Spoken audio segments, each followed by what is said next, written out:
Hello and welcome to the presentation on starting a group home. My name is Tony. I am your presenter today. So, jumping right into it, what is a group home? A group home provides an alternative to traditional foster and residential care. It is normally a part of the foster care system. Throughout the presentation, I'll talk a lot about children, but bear in mind not only are children residents of group homes, but adults are also residents of group homes, but pretty much the same model. The majority are unrelated. They live in a home like setting. The ideal of a group home is to provide a feeling of integration into a particular community. So if you drive by a group home, you should not be able to notice that it is a group home. It should have the look and feel of any other home within the neighborhood.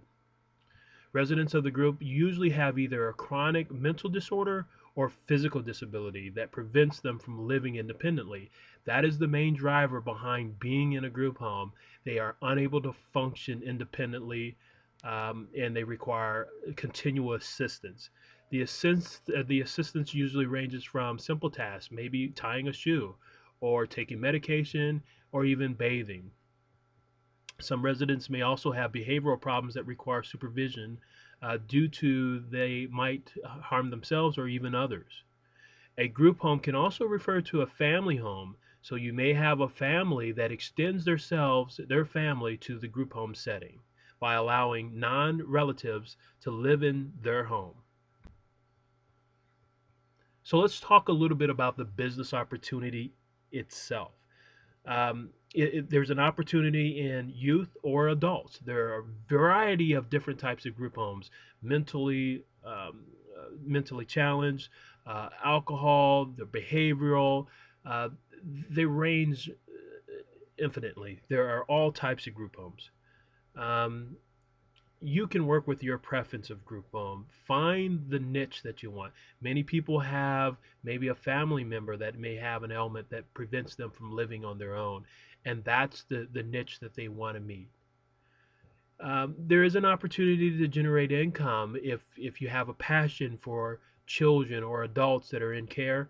Then this might be a great opportunity not only to blend your desire to help, but also to receive compensation for your help.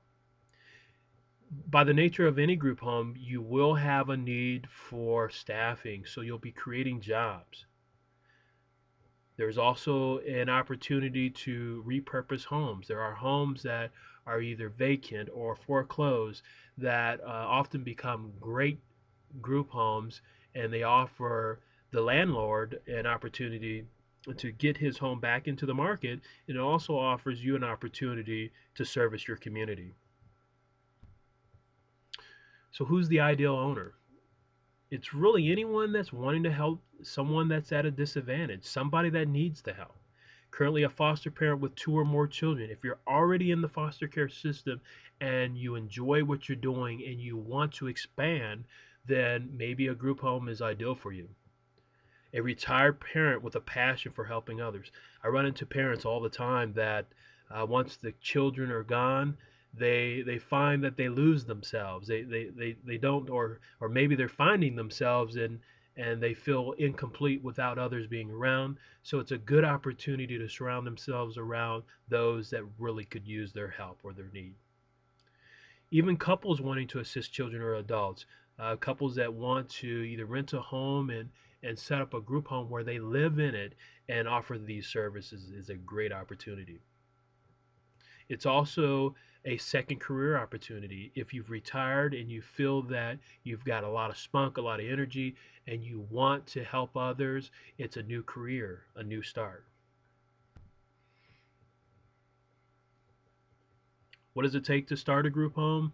These are just the key areas. There are many details to starting a home that I won't be able to cover today, but this slide covers the top points. So zoning. And the zoning is different from state to state.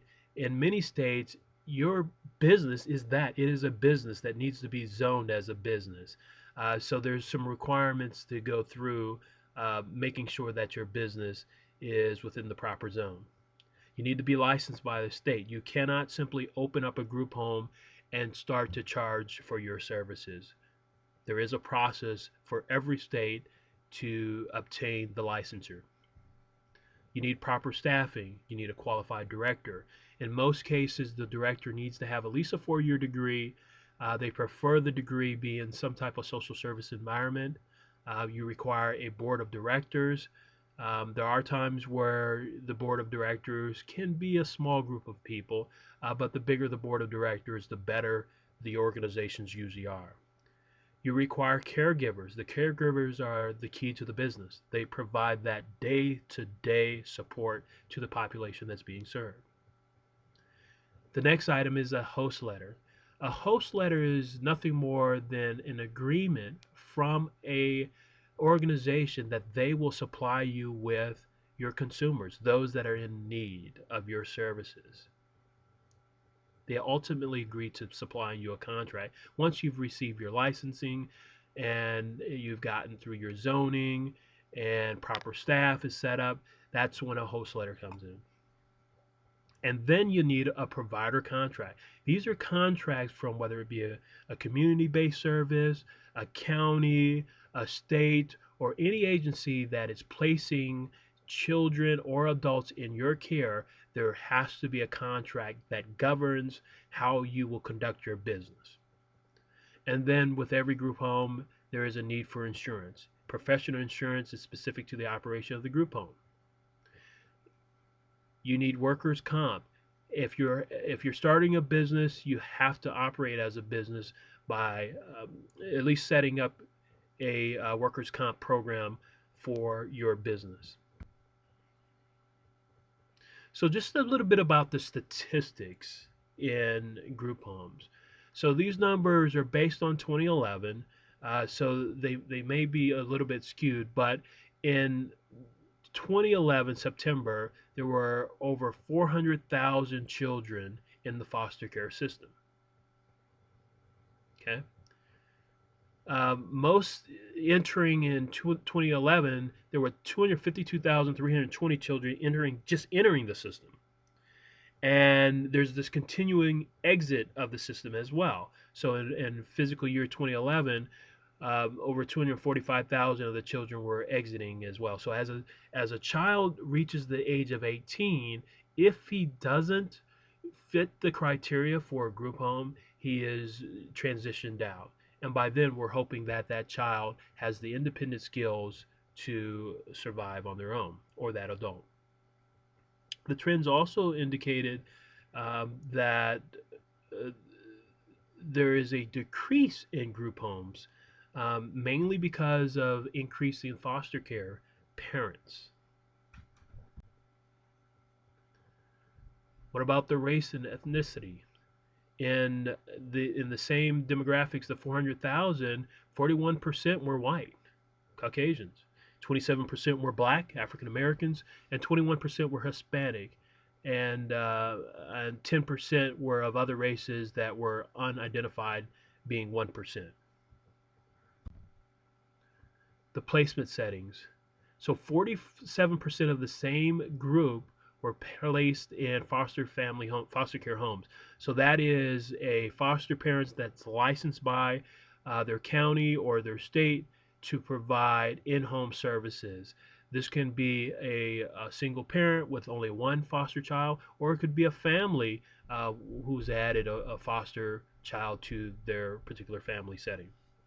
27% in relative foster homes. So basically, if a child is not able to live within their immediate family, the next best option is kinship, some type of family member that's doing what the parents would normally do, but there's some type of stipend or assistance to those that provide these services in their home. 9% are in institutions. These are residential care facilities that might deal with behavioral. They might be incarcerated. There are many other reasons why they might be in the institution, but there's 9% there. And there is 6% in group homes. As we look at the overall group home landscape, there is about $1.3 billion that's going to group homes just servicing this 6% of people. There are 5% on trial home visits. So these are people that are going in and out of homes on a trial basis to see if it's a good fit for them. There are 4% in a pre-adoptive home. So they're ready to be adopted, but they haven't completed all of the paperwork or gone through the complete process to establish adoption. 1% are on the run, and then another 1% are in supervised independent living. So, supervised independent living is nothing more than a home where uh, either the adult or the child is living there under their own care, but there is supervision at times just to make sure things are going okay and progressing as planned. Some high level group home statistics. According to Forbes magazine, independent living communities should plan on an average yearly income of $26,333. So it's not something that you can expect to get rich on. You can expect roughly $26,333 per resident on an annual basis. And of that, around 30% of it is a profit margin. Increasingly, group homes, as the group home is open, there is a need to maintain high occupancy.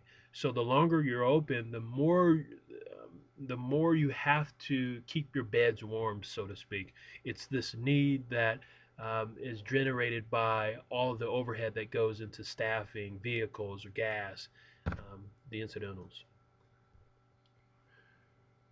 Observations of success. If you really want to start a group home, you need to have an administrator that is heavily involved in the day-to-day activities, somebody that is passionate about group homes, somebody that is passionate about serving the community and its residents.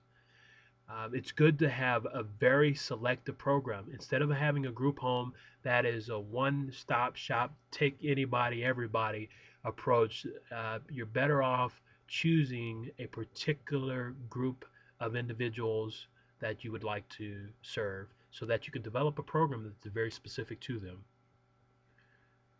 Those that have a strong understanding of the state policies and county policies and procedures usually have a high degree of success. Having a group home and treating them, the residents, as family is not enough. You really have to understand the policies and procedures that keep you in compliance. Nothing more to a great successful business other than its well-trained staff. You have to have a staff that's educated, capable of handling escalations, those that are happy to do what they're doing, and those that are willing to continuously learn. Group homes that are successful usually have administrators that are capable of delegating tasks and duties. They run it like a business. They understand that they can't do it all, or else the group home will fail due to owner or administrative burnout. Group homes that are focused on being compliant at all times are very successful. And last but not least, being physically accountable for all of the funds that go into the organization is critical to being successful. I hope that this small presentation was helpful to you. Like I said, my name is Tony. I am happy to provide additional services if you're in the market of starting a new group home, whether it be an adult or a child group home. You can reach us at info@grouphomebiz.com. Thank you.